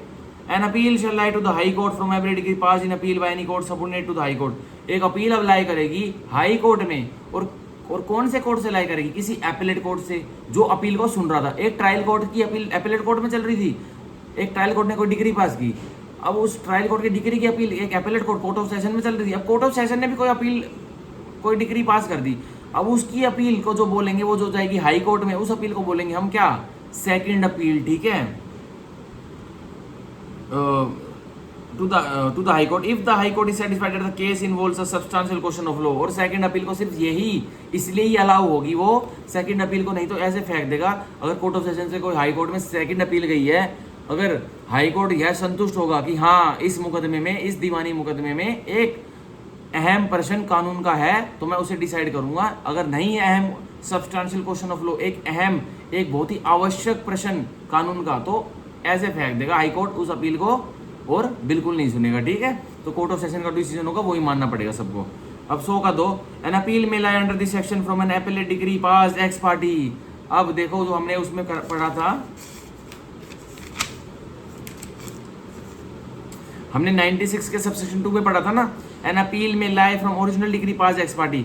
अब ट्रायल कोर्ट ने कोई एक्स पार्टी डिग्री पास कर दी थी बी के फेवर में, कोई पार्टी होगी ए और बी, अब बी कोर्ट में आया नहीं, ट्रायल कोर्ट ने डिग्री पास कर दी, तो उसकी भी अपील हो रही थी ना एपेलेट कोर्ट में, तो अब एपेलेट कोर्ट ने भी अब एक्स पार्टी डिग्री पास कर दी। मान के चलिए जो ट्रायल कोर्ट में जो बी हारा था उसने एपेलेट कोर्ट में कोर्ट ऑफ सेशन में अपील फाइल की, अब बी उसमें जीत गया, ट्रायल कोर्ट का डिसीजन रिवर्स हो गया और बी उसमें जीत गया। और ए ऐसे ही जैसे अब वो बी ट्रायल कोर्ट में नहीं आया था, ए अब उसमें एपेलेट कोर्ट में नहीं आया, अब फिर ए अब फाइल कर देगा सेकंड अपील कहाँ फाइल करेगा, हाई कोर्ट में, अगर तो उसमें कोई सब्सटेंशियल क्वेश्चन ऑफ लॉ है तब। और ये कह रहा है 100 के 2 में N appeal may lie under this section from an appellate decree pass ex parte. एक कोर्ट ऑफ सेशन में कोई अपील थी, ट्राई कोर्ट से कोई अपील फाइल हुई थी और वो एक्स पार्टी उसमें डिग्री आ गई है, तो अब उससे भी एक अपील लाई करेगी। पर अहम क्या है, उसमें कोई सब्सटेंशियल क्वेश्चन ऑफ लॉ होना चाहिए, कानून का कोई अहम प्रश्न उठना चाहिए। अब ये क्या सूट में आना या ना आना, डिग्री में मतलब डिग्री को एक्स पार्टी हो जाना, क्या ये अहम क्वेश्चन है कानून का? बताओ, ये कोई अहम क्वेश्चन नहीं है कानून का। भाई पार्टी आ सकती थी ना, भाई ट्रायल कोर्ट से विनिंग पार्टी थी, पर जब एपेलेट कोर्ट ने उसको सम्मन किया विनिंग पार्टी को, एपेलांट ने अपील डाली, अब एपेलेट कोर्ट ने उसको सम्मन किया जो ट्रायल कोर्ट में जो विनिंग पार्टी थी डिग्री होल्डर था, अब वो आया नहीं, अब वो सेकंड अपील में ये कहेगा कि जी मैं आया नहीं, ये कोई सब्सटेंशियल क्वेश्चन है कानून का। अरे पागल है क्या? हाई कोर्ट कहेगी तू आया क्यों नहीं, ये सब्सटेंशियल क्वेश्चन है, कानून का क्या लेना देना, तू आया नहीं या नहीं आया, आ जाता है एपेलेट कोर्ट में। तो अब ये कोई क्वेश्चन नहीं है, ये ग्राउंड्स नहीं है, अब इसमें बहुत दिक्कत आती है, अपील बिल्कुल भी एडमिट नहीं होती है। अब सेक्शन 100 का क्लोज 3, सेक्शन 100 का subsection 3, in an appeal under this section, जो सेकंड अपील होगी इस धारा के अंदर, वो बता रहा है the memorandum of appeal shall precisely state the substantial question of law. अब जो मेमोरेंडम ऑफ अपील बनता है, एक अपील जाती है तो जो कोर्ट ऑफ सेशन में भी जो अपील डलती है उसमें भी मेमोरेंडम ऑफ अपील जाता है, और जो हाई कोर्ट में डलती है उसमें तो मेमोरेंडम ऑफ अपील जरूर से जाता है। और उस मेमोरेंडम ऑफ अपील में कोर्ट ऑफ सेशन में तो ग्राउंड्स ऑफ अपील लिखने पड़ते हैं कि भाई क्या आधार है आपके अपील के, लेकिन जो हाई कोर्ट में सेकंड अपील जाती है उसमें तो सीधा ये लिखना पड़ता है मेमोरेंडम में कि कौन से आपके पास आधार है और क्या है वो सब्सटेंशियल क्वेश्चन ऑफ लॉ, कौन से अहम प्रश्न है उस कानून के पॉइंट के जो आपको समझ में नहीं आए, जो कोर्ट ऑफ सेशन ने हेल्ड किए थे और डिग्री पास की थी, वो बता दीजिए, प्रिसाइसली स्टेट कर दीजिए, मतलब बिल्कुल सटीक तौर पे वही करना है जो है अहम प्रश्न, कोई और अन्य इफ बट नहीं करनी है। मेमोरेंडम ऑफ अपील में जो प्रश्न उठा है वही करना है, ठीक है। इन्वॉल्व इन द अपील, ठीक है। अब 100 का 100 सेक्शन 100 का सबसेक्शन 4 पढ़ते हैं, where the high court is certified that the substantial question of law is involve in any case itself formulate that question. अब हाई कोर्ट को संतुष्टि मिल जाती है, हाँ भाई इस केस में जो मेरे पास सेकंड अपील आई है, इस मुकदमे में, इस दीवानी मुकदमे में एक सब्सटेंशियल क्वेश्चन ऑफ लॉ है, मेरे को दिखाई दे रहा है मेमोरेंडम ऑफ अपील में, और ये हमें इंटरप्रिटेट करना चाहिए। और तो अब वो क्या करेगा, वो उस क्वेश्चन को फॉर्मुलेट कर लेगा अपने सेंस में। अब क्वेश्चन फ्रेमिंग हो जाएगी दोबारा किसमें, सेकंड अपील में, हाई कोर्ट में, उच्च न्यायालय में, ठीक है। अब 100 का 5, the appeal shall be heard on the question so formulated. अब जो अपील, जो सेकंड अपील जो हाई कोर्ट हर्ड करेगा, सुनेगा, वो कौन से चीज पर ही हर्ड होगी, सुनी जाएगी, उस क्वेश्चन जो फॉर्मुलेट हुआ है सब्सटेंशियल क्वेश्चन ऑफ लॉ, उस पर ही सुनी जाएगी। And the respondent shell at the hearing the appeal, और जो रेस्पोंडेंट है, कोई रेस्पोंडेंट है, वो सुनवाई के दौरान क्या करेगा, शैल ऐसे मैंडेट है, उसका हक है रेस्पोंडेंट का, be allowed to argue that the case does not involve such questions. अब रेस्पोंडेंट को पूरी छूट दी जाएगी, उसका अधिकार है कि वो आर्ग्यू कर सकता है, बहस कर सकता है कि जज साहब माय लॉर्ड इसमें कोई भी substantial question of law involve नहीं है। भाई वो अपने तर्क देगा कि इसमें कुछ है ही नहीं सब्सटेंशियल क्वेश्चन ऑफ लॉ, वो कुछ अपने कारण देगा क्यों नहीं है। अब हम 100 के 5 का प्रोवाइजो पढ़ते हैं, provide that nothing in this subsection shall be deemed to take away और abridge the power of the court to hear. बताया जा रहा है कि सेक्शन 100 का कुछ भी हाई कोर्ट की शक्तियां नहीं ले लेगा, उससे छीन नहीं लेगा, क्या, power of the court to hear, जो उसके पास शक्तियां हैं सुनने की, क्या, for reasons to be recorded, लेकिन रीजंस तो रिकॉर्ड करने पड़ेंगे कि क्यों आप कोई दूसरा क्वेश्चन आप खुद से सुन रहे हो। The appeal on any other substantial question of law, उसी अपील को जिसमें पहले तो एक कोई प्रश्न कानून का फॉर्मुलेट कर लिया था, पर थोड़े दिनों बाद लगता है जब अपील को डिसाइड करता है नहीं यार इसमें तो एक दूसरा भी कोई क्वेश्चन जो प्रश्न इस केस में एक कानून से रिलेटेड उठ रहा है, तो उसको भी डिसाइड कर लेना चाहिए। तो कोर्ट की, हाई कोर्ट की पावर है कि उसको भी फॉर्मुलेट कर लिया जाएगा और हाथ के हाथ सुन लिया जाएगा, ठीक है। If it is satisfied that case involve such question, अगर तो हाई कोर्ट संतुष्ट है कि केस में, मुकदमे में ऐसा क्वेश्चन इन्वॉल्व है, तो दूसरे क्वेश्चन को भी रीफॉर्मुलेट करके सुन लिया जाएगा, कोई भी हाई कोर्ट को रोक नहीं सकता, ठीक है, ये करने से। तो यह हमारा सेक्शन 100 पूरा। अब हम तेजी से खत्म करते हैं section 100 capital A no further appeal in certain cases, अब कोई आगे और अपील नहीं जाएगी इन निम्न केसेस में, ठीक है। Not with standing anything content in any letters patent of any high court, कह रहा है जो लेटर पेटेंट्स है ना हाई कोर्ट के रखे रह जाएंगे, उसमें उसका कुछ भी ना मत मानना, इसका मानो बस। और in any instrument having the force of law, या कोई और नॉट विथ स्टैंडिंग कोई भी इंस्ट्रूमेंट हो, चाहे भी कोई डॉक्यूमेंट लिखा हो किसी भी अन्य कानून में, उसको भी कुछ मत मानना, वो वहीं का वहीं रखा रह जाएगा, ठीक है। और in any other law of the time, या कोई और अन्य कानून में जो कि इंस्ट्रूमेंट नहीं है लेकिन और कोई अन्य स्टैट्यूट है उसमें कुछ लिखा हुआ है तो उसको भी मत मानना, यह मानना। क्योंकि नोट विथ स्टैंडिंग लगाया, नॉन ऑब्स्टेंट है, मतलब सब कुछ को उसके फ्लैशबैक में सब कुछ को पीछे छोड़ रहा है, इसको हाईएस्ट प्रायोरिटी इसको दे रहा है सेक्शन 100 कैपिटल के जो लेटर पार्ट हो। अब क्या कह रहा है, where any appeal from an original or appellate decree or order is heard, जहां एक अपील आ जाती है किससे, where any appeal from an original or appellate decree or order is heard, जहां एक हाई कोर्ट उच्च न्यायालय एक अपील को हर्ड करता है, और वो किससे हर्ड करता है, वो कौन सी अपील को हर्ड करता है, तो सीधे ट्रायल कोर्ट से हाई कोर्ट में आ जाती है उसको हर्ड करता है, या फिर एपेलेट डिग्री से एपेलेट कोर्ट की डिग्री से हाई कोर्ट में आती है उसको हर्ड करता है, and decided by a single जज ऑफ अ हाई कोर्ट, और वह किसको, उस ट्रायल कोर्ट की डिग्री को जो उच्च न्यायालय में सुना जा रहा था, या फिर कोर्ट ऑफ सेशन की अपील को, कोर्ट ऑफ सेशन की डिग्री को हाई कोर्ट सुन रहा था, उच्च न्यायालय का एक जज सुन रहा था, बस कौन सुन रहा था, अ सिंगल जज ऑफ हाई कोर्ट, एक उच्च न्यायालय का एक सिंगल जज ही अपील को सुन रहा था। No further appeal shall lie from the judgment, तो कोई फर्दर अपील लाई नहीं करेगी किससे, फ्रॉम द जजमेंट, उस निर्णय से, and degree of such single जज, तो जो उस सिंगल जज ने जो निर्णय दे दिया ना उच्च न्यायालय के, उससे ओरिजिनल डिग्री के और एपेलेट डिग्री के जो उसके पास आई है, अब कोई भी फर्दर अपील नहीं जाएगी, मान के चलिए नहीं जाएगी, ठीक है।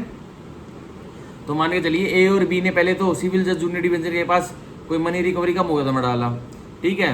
सिविल जज जूनियर डिवीजन ने बी को हरा दिया उस केस में, उसको जजमेंट लेटर बना दिया और बोल दिया कि भाई 10 लाख रुपए दे और उसको इंटरेस्ट भी दे, ठीक है।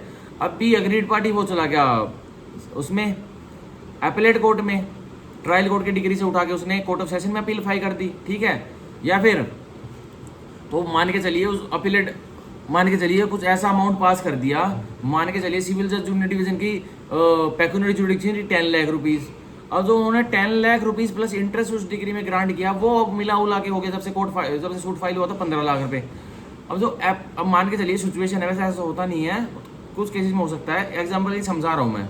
अब मान के चलिए जो अपीलेट कोर्ट है उसकी पेक्यूनरी जुडिक्शन उसकी भी तो होती है, उसकी जुडिक्शन है 12 लाख रुपए, अब जो 10 लाख रुपए प्लस 5 लाख रुपए जो इंटरेस्ट दिया 15 लाख होगी। अब तो भाई कोर्ट ऑफ सेशन की भी पेक्यूनरी जुडिक्शन नहीं बची, अब सीधा कहाँ जाएगा वो जो हमारे केस में बी था अपनी अपील को लेके, सीधा हाई कोर्ट में जाएगा, सीधा हाई कोर्ट में जाएगा, तो सीधा गई ना ट्रायल कोर्ट से सीधा डायरेक्ट चलेगी ना अपील कहाँ पे, हाई कोर्ट में, और उस हाई कोर्ट में अब उसकी अपील को सुनेगा एक सिंगल जज। अब उसने कोई फैसला दे दिया, उसने बोल दिया नहीं भाई मैं भी फैसला देता हूँ, हाई कोर्ट में फैसला ये नहीं भाई मैं भी फैसला देता हूँ, बी को पता है कि नहीं जो तेरे को पैसे देने पड़ेंगे, मैंने देख लिया तेरे केस को बिल्कुल जान नहीं है, तेरे केस में तेरे को देने पड़ेंगे। अब क्या बी कहीं और अपील कर सकता है, अगर सिंगल जज ने फैसला दिया बिल्कुल भी नहीं कर सकता, अब उसको देने पड़ेंगे पैसे, ठीक है। तो ये था हमारा सेक्शन 100 कैपिटल ए जो कि अमेंडमेंट एक्ट से ऐड हुआ था, सब्स्टिट्यूट किया गया था सीपीसी की अमेंडमेंट एक्ट 1999 वाली से, ठीक है। 1999 की सीपीसी की अमेंडमेंट से इसको सब्स्टिट्यूट किया गया था 100 कैपिटल ए को, ठीक है। अब हम पढ़ेंगे section 101 second appeal on no other grounds, दूसरी अपील जो सब्सटेंशियल क्वेश्चन ऑफ लॉ बताया था ना उसके अलावा कोई और अन्य आधारों पर नहीं होगी, तो यही बता रहा है 101 में, नो सेकंड अपील शैल लाई, कोई सेकंड अपील लाई नहीं करेगी। कब करेगी सेकंड अपील लाई, एक्सेप्ट कर सकती है on the grounds mention in section 100, जो ग्राउंड जो आधार मेंशन किए गए ना सेक्शन 100 में उस पर ही लाई करेगी। अब सेक्शन 100 में कौन से ग्राउंड्स दे रखे हैं, सब्सटेंशियल क्वेश्चन ऑफ लॉ, तो अगर कानून का कोई अहम मुद्दा है उस पर ही लाई करेगी, ठीक है। ये हमारा सेक्शन 101 हुआ। अब सेक्शन 102 102 सीपीसी हम पढ़ेंगे, no second appeal in certain cases, कोई दूसरी अपील नहीं जाएगी हाई कोर्ट में इन विभिन्न केसेस में। No second appeal shall lie from any decree, कोई सेकंड अपील लाई नहीं करेगी किसी भी डिग्री पर, कौन सी डिग्री होगी वो, when the subject matter of the original suit, जहां सब्जेक्ट मैटर एक दीवानी मुकदमे का, उस ओरिजिनल दीवानी मुकदमे का जो ट्रायल कोर्ट में फाइल हुआ था, is for recovery of money, subject matter क्या है उस ट्रायल कोर्ट में जो सूट फाइल हुआ था, मनी रिकवरी का सब्जेक्ट मैटर, मतलब ये सब्जेक्ट मैटर होते हैं भाई मनी रिकवरी, प्रॉपर्टी रिकवरी। अब सूट में क्या सब्जेक्ट मैटर है भाई, प्रॉपर्टी रिकवरी है, ठीक है, ये होता है। तो उस ट्रायल कोर्ट में सब्जेक्ट मैटर क्या था सूट का, मनी रिकवरी का था, ठीक है, पैसे की रिकवरी का था। नॉट एक्सीडिंग 25,000 रुपीज, तो कोई भी अब सेकंड अपील नहीं जाएगी। भाई 25,000 रुपये की सब्जेक्ट मैटर था, 25,000 रुपये का डिस्प्यूट था एक सूट में, ए वर्सेस बी के बीच में। ए ने कभी दिए होंगे बी को पैसे, अब बी दे नहीं था वापिस, ए ने सूट फाइल कर दिया बी के ऊपर।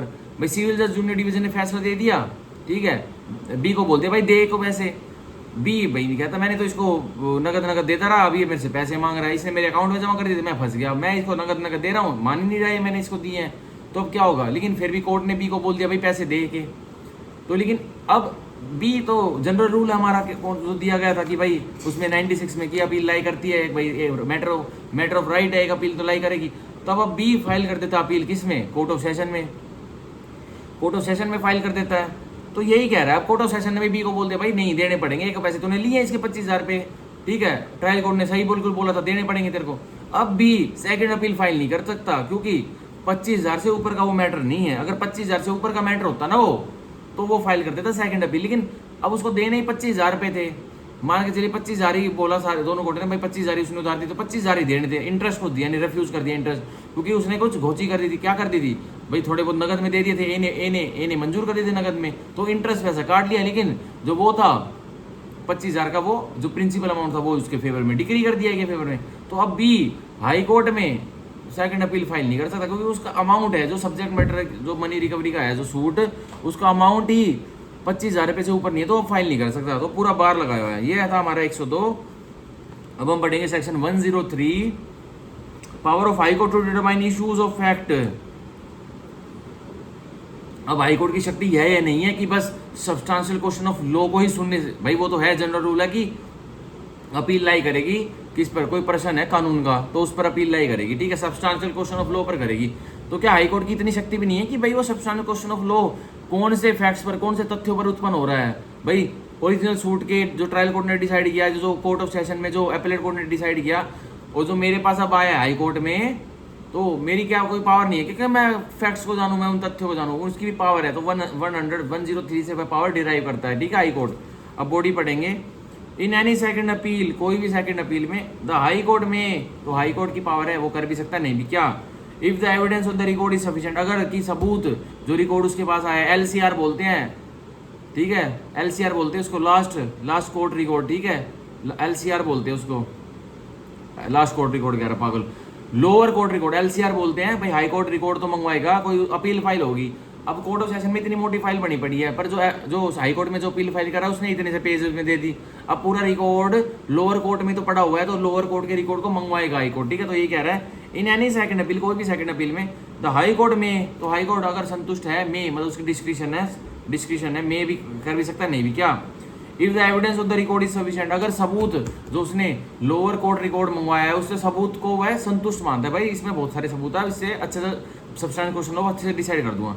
Determine any issue necessary for the disposal of the appeal, अब वो जो रिकॉर्ड उसने लोअर कोर्ट से मंगवाया है, लोअर कोर्ट से जो इतना मोटा रिकॉर्ड मंगवाया है कोर्ट ऑफ सेशन से, तो डिटरमाइन कर देगा, उस फाइल को खोलेगा और पुराने वाद पत्रों को, उस मेमोरेंडम ऑफ अपील को जो अपीलेट कोर्ट में फाइल हुई थी, जो ट्रायल कोर्ट में भी जो ओरिजिनल सूट फाइल हुआ था, जो ओरिजिनल प्लेन फाइल हुआ था, उसके भी फैक्ट्स को तय कर देगा उनमें से देख के, ठीक है, कि क्या थे डिटरमाइन कर देगा, ठीक है, पूरी पावर है। अब 103 का A, which has not been determine by the lower appellate court, और वो भाई वही डिटरमाइन करेगा जो लोअर अपीलेट कोर्ट मतलब कोर्ट ऑफ सेशन ने भाई डिटरमाइन तय नहीं किए थे, उनको ही डिटरमाइन करेगा, और both bye the court of first instance and the lower appellate court, या दोनों ने नहीं किए थे, ट्रायल कोर्ट ने भी वही इशू जो करने थे, जो मुद्दे जो डिटर्मिनेशन करनी थी, भाई कोई फैक्ट ऐसा होगा जो ना ट्रायल कोर्ट ने अप्रेजल किया होगा उसका, ना भाई कोर्ट ऑफ सेशन ने किया होगा, दोनों के आंखों से छूट गया होगा, जब तो सेकंड अपील गई है गुरुजियों के पास, तो इसीलिए कह रहा है उसको डिटरमाइन कर देगा, ठीक है, क्योंकि वो डिटरमाइन नहीं किए थे ट्रायल कोर्ट ने और कोर्ट ऑफ सेशन ने, अपीलेट कोर्ट ने, ठीक है। ट्रायल कोर्ट क्या हुआ यहाँ, फर्स्ट इंस्टेंस का कोर्ट हुआ, और ये लोअर अपीलेट कोर्ट हुआ, कोर्ट ऑफ सेशन वाला कोर्ट, ठीक है। अब B, which has been wrongly determined by such court or courts by reason of a decision on such question of law as is referred to in section 100, ठीक है। चलो B दोबारा पढ़ते हैं, which has been wrongly determined, determine तो किया court of first instance ने और उसने एपलेट कोर्ट ने, लोअर एपलेट कोर्ट ने, पर wrongly डिटरमाइन कर दिया, और क्यों किया, बाय सच कोर्ट और courts by reason of decision, बस सिर्फ इस वजह से क्योंकि जो क्वेश्चन ऑफ लॉ उनके दिमाग में उठ रहा था कि इस क्वेश्चन ऑफ लॉ से ये केस डिसाइड होगा, उन्होंने वो रॉन्गली डिसाइड कर दिया, उस क्वेश्चन उस लॉ को जो उस केस में लगाना था उसको ही गलत तरीके से कुछ डिसाइड कर लिया, और और सिर्फ उस कारण की वजह से डिसीजन गलत आ गया। तो अब हाई कोर्ट के पास पूरी पावर है कि केस के तथ्यों को देख सकता है और सब्सटेंशियल क्वेश्चन ऑफ लॉ जो उठा था उसके अलावा केस के तथ्यों को भी देख सकता है और डिटरमाइन कर सकता है उसको, ठीक है, अपील को, सेकंड अपील को। तो यहाँ हुआ सेक्शन 103। अभी अपील फ्रॉम ऑर्डर्स आ गए, इनको कल करते हैं, ठीक है, क्योंकि अब मैंने सारे अपील्स के करवा दिए ये वाले। आज हमने पढ़े हैं अपने इस वीडियो में, आज हमने सीपीसी की रैपिड रिवीजन में, भाई देखो डिटेल में पढ़ा रहा हूँ तो थोड़ी थकान तो होती है। 94 से लेके हमने पढ़ लिए हैं आज पूरे 103 तक, बिल्कुल डीपली समझ लिए हैं, बिल्कुल एक एक चीज़ें समझ ली हैं। इनकी बस फाउंडेशन क्लासेस में थोड़ा डिफरेंट होता है, उसमें नोट्स वगैरह बनते हैं और थोड़ा और एग्जाम्पल के साथ ब्लैक बोर्ड वगैरह पे लिखवाया उखा जाता है। तो अपने पास अब रफ पैड तो है, लेकिन अब भाई वो उसका डाटा कैसे ट्रांसफर होगा, वो इलेक्ट्रॉनिक नहीं है, वो बस सेलेक्टी सी है। तो ठीक है, मान के चलो, लेकिन मैं जो बता रहा हूँ ना वही है इंटरप्रिटेशन इसकी, और बेरट से क्वेश्चन आते हैं प्री में, तो यही याद रखना। तो आज हमने की अपनी वीडियो में इस वाली रैपिड रिवीजन में सेक्शन 94 से लेके section 103 of CPC of paternal authority वाले, ऊपर वाले जो पेटर्नल अथॉरिटी होती है जो सेक्शन वाली, उसके 94 से लेके हमने 103 तक किए हैं। अब कल वाली रैपिड रिवीजन में हम और आगे के जो 104 से आगे जो होंगे वो हम कल करेंगे, ठीक है यार। स्टार्टिंग में तो मैंने बोला था 112 तक आज पूरा करवा दूंगा, फिर कल से रेफरेंस रिव्यू रिवीजन ले लूंगा, मतलब रेफरेंस रिव्यू रिवीजन ले लेता, लेकिन नहीं, 1 घंटे 5 मिनट की वीडियो होगी और कितना पढ़ाऊँ, अब इतना ही हो सकता है। तो और मैं डिटेल में समझा रहा हूँ, तो खुद समझो, अगर जो भी कभी भी देखेगा इस वीडियो को पता लग जाएगा यार उसे। तो 94 से आज हमने इस वीडियो में करा है सेक्शन 94 से लेके सेक्शन 103 तक डिटेल में, ठीक है। सो कल की हम लेक्चर में अब कंटिन्यू करेंगे सेक्शन 104 से आगे वाले जितनी भी हो सकते हैं। So bye bye, take care, thank you, bye bye.